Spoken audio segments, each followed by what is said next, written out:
Sa ating pong Ebanghelyo, ang ating pong Panginoong Hesukristo ay nung panahon niya ay nagbabayad din po ng buwis. Ang sa atin, para sa ating Panginoong Hesukristo, ang ikaw ay magbigay ng tama.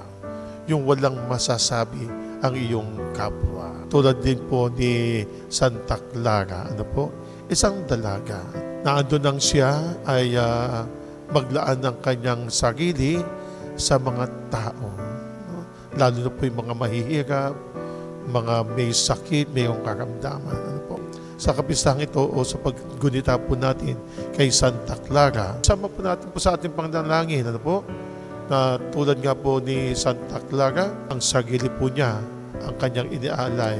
Gawin din po tayo, huwag po tayong mapapagod sa pagdilingkod sa ating kapwa. Huwag po tayong mapapagod sa ating mga pagdarasan. Hindi lamang po kinakailangan ng material na bagay para ba tayo makapaglingkod. Ang ating mga panalangin, malaking bagay po ito upang tayo makatulong sa ating kapwa.